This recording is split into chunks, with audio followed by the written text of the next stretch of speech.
こんにちは。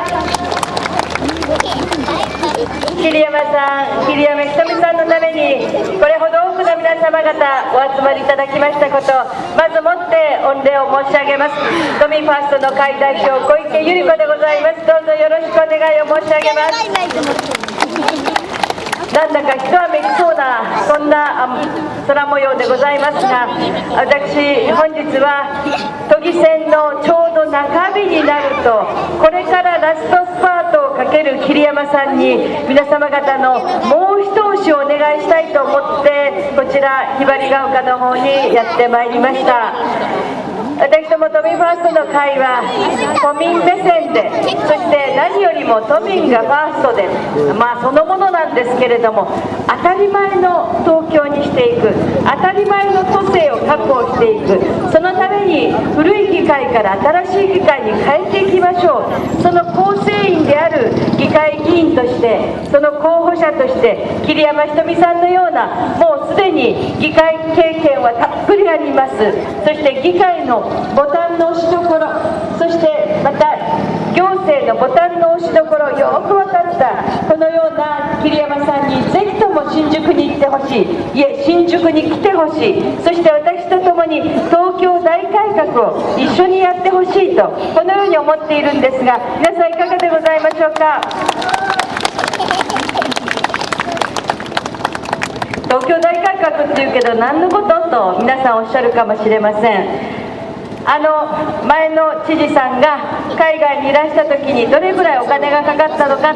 その内容を知りたいと閲覧の要求が出た時に、最初に都庁が出してきたのは真っ黒けの毛のポイントのところ、真っ黒でおのりがかぶってるような、だからいわゆるこれがのり弁というものでございまして、肝心なところが見えない書類ばっかりだった。私知事になりまして、原則公開である、情報はまず出すことに意義があるんだ、都民の皆さんに見てもらうからこそ意味があるんだ、都民の皆さんが税金を払っておられるんだから、それに応えるのは当たり前だ、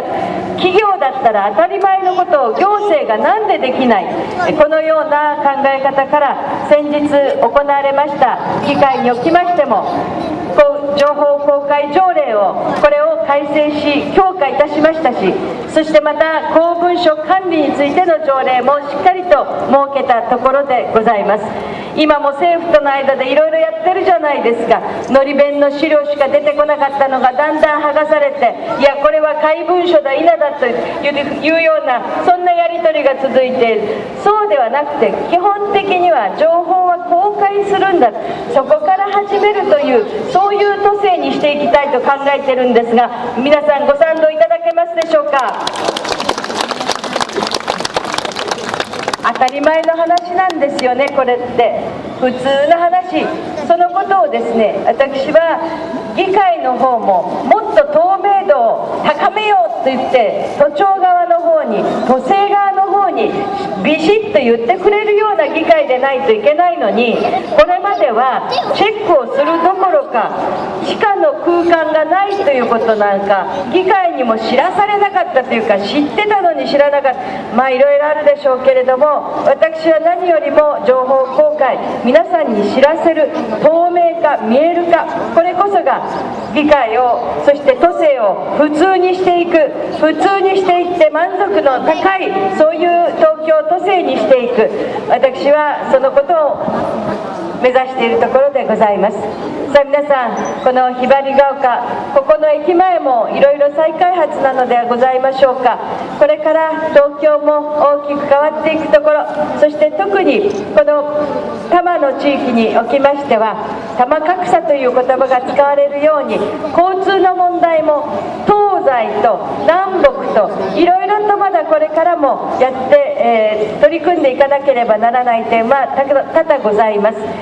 東京都議会に桐山さんを送るということは、都政とそしてここ地域がですね一体となって、そしてさまざまなこの例えば道路の拡幅であるとか、道路問題などこれをですね進めていく。それから昨日おとといも長野で地震がありましたよね。不燃化、耐震化、そういった時のように、そういったことも、いざといった時には必要なこと、これらも都庁と一緒に進めていくためにも、桐山さんには新宿に行っていただきたいと、このように思います。そしてこれから私は待機児童問題に大変力を入れておりますけれども、しかしながら次の課題として待機老人モーダンがございます。今日は若高度の皆さんばかりいらっしゃいますけれども、これからはですね、団塊の世代の皆さんが2025年以降ですね、後期高齢者にこれ彼は動かせない事実でございまして、だからこそそれに備えていかなければならない。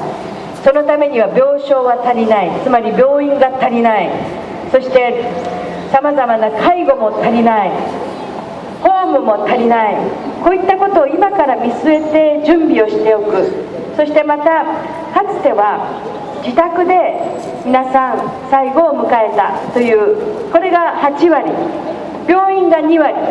ところが最近は病院で8割、そして自宅が2割というのが逆転をしているところでございます。病院を完備をするということと同時に、ちょうど私が母を自宅で看取ったように、自宅での看取りもできるように地域包括ケアシステムという制度がございます。これを強化することによって自宅でも親を看取れるというような、そういうバックアップ体制を作っていく。ちょっとお話ししますとね、私の母は肺がんでございました。こよなくタバコを愛しておりまして、値上げの際も「ゆりちゃん、私は死ぬまで吸ってやるわよ」って言っておりましたよ。でそして肺がんで末期症状で体を崩して、その上で病院に入ったけれども、その疲れとか夏バテにはいろいろと施していただきましたけれど、肺がんについてはもう治療の方法はございませんということでございました。そこで母は「ゆりちゃん、うちに帰ろう」ということで家に戻るようにいたしまして、私の練馬の家で一緒に最後暮らしたところでございます。タバコも吸いました。そして一服食い出せながら家族でみんなですき焼きの鍋をつつきました。緩和ケアが必要になってくるんですね。肺がん、痛み、そのためには薬剤師さんが来てくださいって、薬局の方が来てくださいます。中核病院があって、そこからお医者さんが来てくださいます。時には歯医者さんも来てくださることもあるでしょう。こうやって地域がそのような形で、病院ではなく自宅でホスピスのような形を取れるというのが地域包括ケアシステムでございます。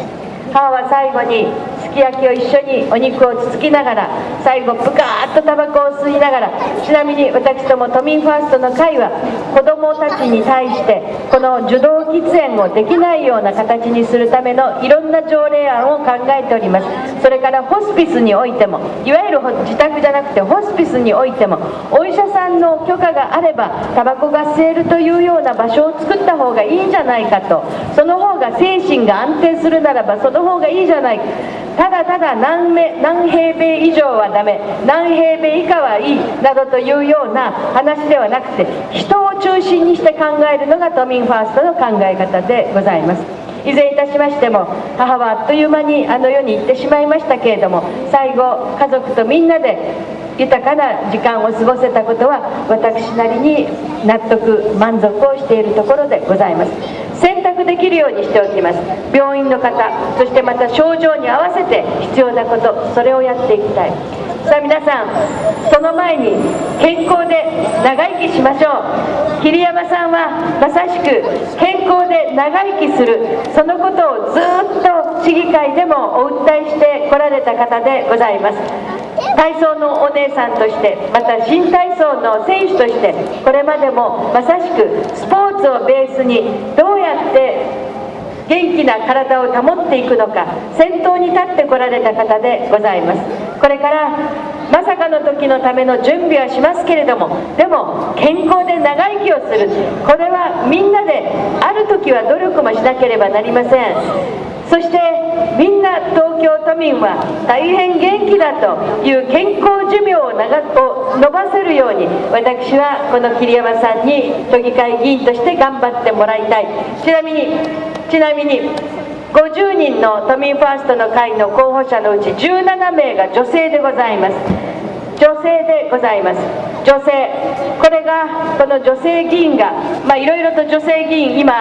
注目を集めておりますけれども、まともな女性議員が東京の都政を大きく変えてくれることでありましょう。古い議会を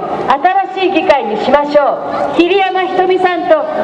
新しい議会を作っていきましょう。4年に1回のちょうどオリンピックと同じ4年に1回の都議会を変えるチャンスであります。一握りの利益団体のために働くのではなく、都民の皆さん方のために働く、そんな代表を桐山ひとみさんをこの西東京市からどうぞ新宿にお送りください。皆さんの一票一票、どうぞ期日前投票もお済ませください。よろしくお願いを申し上げまして、私小池百合子から桐山ひとみさんへのエールとさせていただきます。皆さんは一票一票で応援してください。よろしくお願いを申し上げます。ありがとうございました。ありがとうございました。ありがとうございました。ただいまのお訴えは小池百合子都民ファーストの会党代表でございました。本日は西東京市より立候補しております桐山ひとみ候補の応援のために、このひばりが丘駅にマイクを握らさせていただきました。皆様たくさんお集まりいただきましてありがとうございました。公明党の皆様からの推薦もいただいております桐山ひとみ候補でございます。都民ファースト公認、公明党推薦桐山ひとみ候補への皆様のご支持ご声援広げていただくことをお願い申し上げまして、このひばりが丘駅一角お借りいたしましての街頭演説会終了させていただきます。皆様どうもありがとうございました。ありがとうございました。ありがとうございました。ありがとうございました。